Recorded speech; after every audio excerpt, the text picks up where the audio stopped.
Hi guys, welcome back. So let's talk about selection next week, but I'm going to focus on England and Wales. Yes, they're the two sides that lost, and they may need to react to performances and change some personnel. I think that's fair. But also, these are two new coaches. They don't know who their best team is, and they haven't got long to the World Cup, so they need to make more changes than normal. So that's why I'm going for England and Wales. And also, I'm going to update you on the Predictor League, let you know how well or badly I did, and we'll have a look at that. So let's get stuck into it. Let's have a look at the team. I would select for England. Now, some things went fairly well. I would say that the attacking system looked pretty good. It looked pretty slick for, say, the second try for Malins. That was pretty good. One-on-one tackling was very poor, I'd say, and defensively there were a few holes for sure, but that should get better as a system, but the one-on-one tackles are a worry.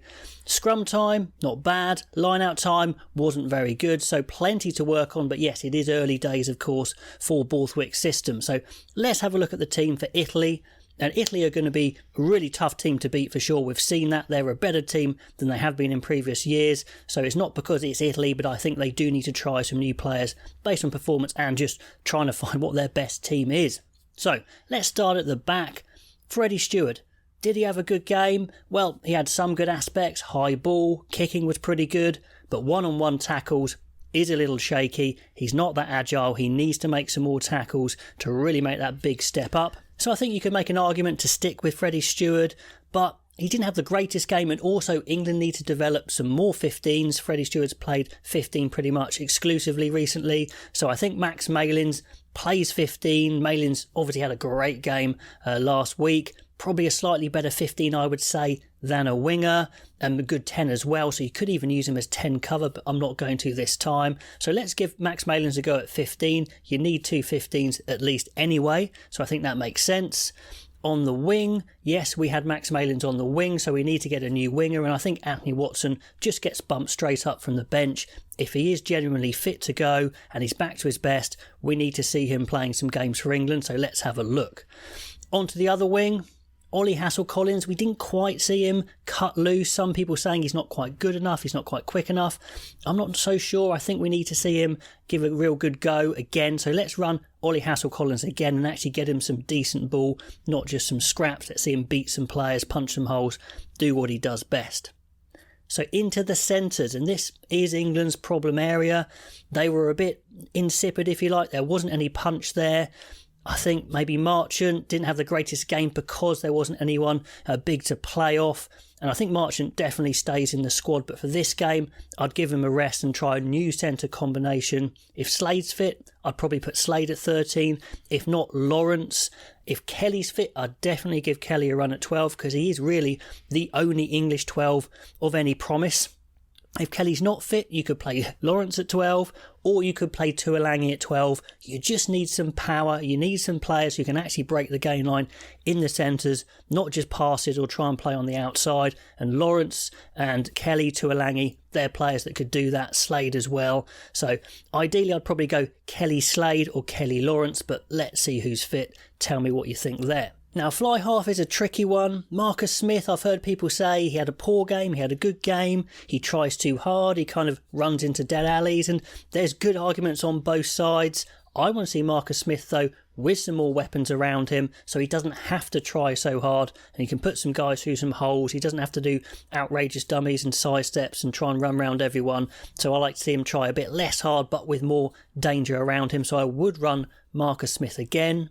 Farrell was obviously at 12 against Scotland and really didn't offer anything apart from maybe some passing and kicking, and then his goal kicking, which he's in for, was very poor. So I think there's no argument to play him at 12 again, but I would have him on the bench. We haven't seen him at 10 yet, so I'd bring him on at 10 for Smith probably, plus he can cover 12 as well, which is useful. So yeah, Marcus Smith starting, Farrell on the bench for me.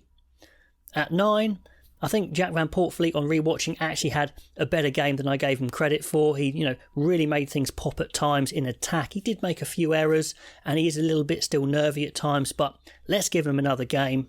But on the bench, I think you absolutely have to change things up. You need an impact sub to come on and actually increase the pace and maybe beat a few players. Youngs came on and did what Youngs can do. He was slow, he was dawdly. It didn't really add anything at all. I don't get it.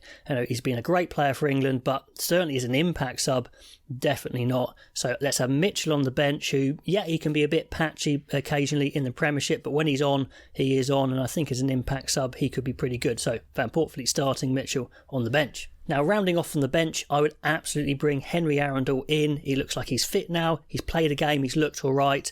Get him in there. England are desperate for his pace and his X factor, so let's get him off the bench. That'll be very exciting. Into the pack. Ellis Genge was a go-to carrier for England yet again. Goodness me, they go to him a lot, trying to get him round the corner at speed. Went through a stack of carries. Maybe it knackers him out a little bit. But when they made that change for Mako Vunipola, goodness me, the change in pace was crazy. Even though Vunipola was fit, he was still slow getting into his shape, watching it live. It was a bit painful, really, when Cole and Vunipola came on.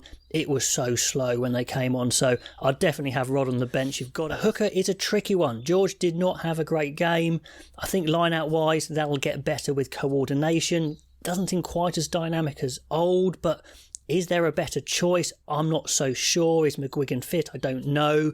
But I give Jamie George another role just because I think he's probably the best choice at the moment. Do you start Walker? That's a bit too much for a risk maybe. If McGuigan is fit, maybe bring him in onto the bench.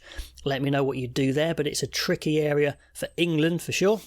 At tight head, I think Sinclair did pretty well. He did some really good stuff, some nice touches, but I want to see Cole starting and Sinclair coming on. It looks like a better combo for me, even though Cole did come on against Scotland and win his first scrum penalty. He's not the quickest round the pitch, so I'd like to see Cole start, get him in some more scrums and then bring Sinclair on when the opposition is tiring. I think that's probably a better way round to do it. So I'd go Genge, George, Cole. Now into the second rows. And I think it has to happen. I think Maro Itoje needs to be rested.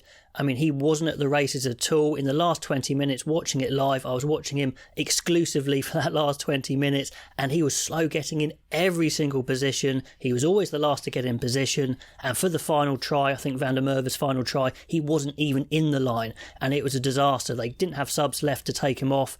Something's up. Whether it's fitness, whether it's injury, I don't know, burnout. He did the same against Japan last year. Something's not right. Let's rest him rather than say drop him. Get him right and only get him back in the team when he's fully firing, because something is not right there at all. Ribbons is the man I wanted to start anyway, so let's get Ribbons in there. And Ollie Chesham was fantastic against Scotland. Standout player. No, maybe a future captain, maybe his brother Lewis comes in the future as well, and there's two Cheshams in there. I don't think that's overstated. He was that good. He's got the size, he's got the athleticism. He went for a whole 80 and looked good. So Ribbons 4, Chesham 5. Now into the back row, and Lewis Ludlam at 6 had a really, really good game. Really impressed with him. His extra bulk at 6 helped as well, and he kept going for the whole game. Good engine. I think he deserves to play again. Plus, I don't think there's many other options at 6 anyway, so he plays against Italy. At 7, Ben Curry didn't have the greatest game, so I just don't think he has the impact there of his brother Tom. I know it's tough to compare the two, but you kind of have to. On the carry, he didn't have the impact. He was struggling a little bit defensively, size-wise as well. Missed a few tackles. I'm sure you could give him another role, but there's so many good 7s that they need to try. Maybe Jack Willis, bring him back in. He's playing so well for Toulouse. But I think Ben Earl needs to get a start. Just the way he moves when he comes on. He's just a different beast, I think, athletically. So let's get Ben Earl a start. Now at number 8, Alex Dombrandt had a shocker. Let's say it how it is. Dropped so many balls, poor tackles, but I'm going to give him the benefit of the doubt and say there were some nerves in there. I'm going to stick with my belief in him, give him another game, but he needs a big game. You could easily put Sam Simmons in there, but with Alex Dombrandt, I'm just going to stick with him this game, but he needs to perform. And then the bench I've mentioned, McGuigan or Walker, Bevan Rod, Carl Sinclair, Ezekwe covering second row, Sam Simmons, the impact back row, although Willis or even calling Pearson into the squad would be a good call. Alex Mitchell off the bench for 9, Owen Farrell covers 10 and 12, and Henry Arundel, your explosive back, off the bench. So that's where I'd go for England. I've really flip-flopped on a few of these players, so let me know if you think I'm wrong on some of them, what you'd go with. Love to know your thoughts. And now a quick update on the Pint Predictor League. Jordan Henry, you are in first, representing France. Then Nathan Cameron, maybe, is cut it off there in second. Then all the Scots coming in there in third, fourth, combined fourth and sixth. Kyle, James, Alec and Finley. So well done, guys. Let's have a look at Jordan's predictions, because he was the best this round. And goodness me, look at that. He got exactly right the Wales-Ireland score, saying Ireland will win by 24 points.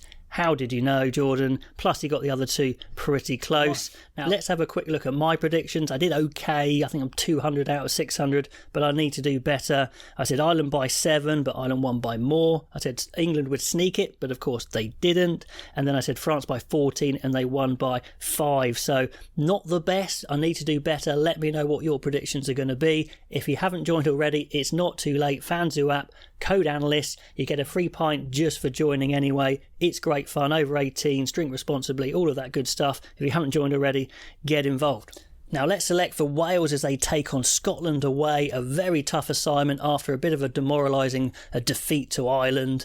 The one shining light I think was at fullback. Liam Williams came in late for Lee Halfpenny and had a really good game, really strong under the high ball, one fantastic counter-attack that they should have done better with, so stay with him for sure. And also stay with Josh Adams. He didn't quite get into the game fully, but I believe in him. He's got a great finishing record. In the centres, George North, maybe not the best game, maybe missed a few tackles, but a few powerful surges as well. Grady, I think, is worth a look, so let's get him on the bench, I'd say. But stick with Hawkins and North. Hawkins I saw some real promise with. Tackling as well. Same with North, maybe a few issues, but in attack I really saw some good surges. Rio Dyer was busy, heavily involved. I think maybe he could have done a bit better at times, but a bit tough to rotate him. But I think you need to see some more players, and Cuthbert looked good off the bench, so Cuthbert is in. Dan Biggar at 10 had a poor game, made some really bad errors. Owen Williams is a form player. I think it's right to give him a go. There's no starters now in this team. It's not like Dan Biggar has been starting in Gatland's team for ages, so I think it's fair to start Owen Williams. Thomas Williams didn't look the greatest, but I think that's because the team wasn't firing around him. He was trying really hard, making his little breaks, so I'd stay with Thomas Williams. But in the pack, I think you need a big shake-up because it wasn't really good enough. So I'd go for Carey and Leon Brown to come in, the youngsters, the big guys. Let's see what they can do in the propping stakes. Ken Owens really tries hard, but just didn't have the impact when you compare him to Sheehan for Ireland. Just not the same dynamism, but I don't think they've got a better hooker. Plus, he's the captain, so I'm sticking with Ken Owens.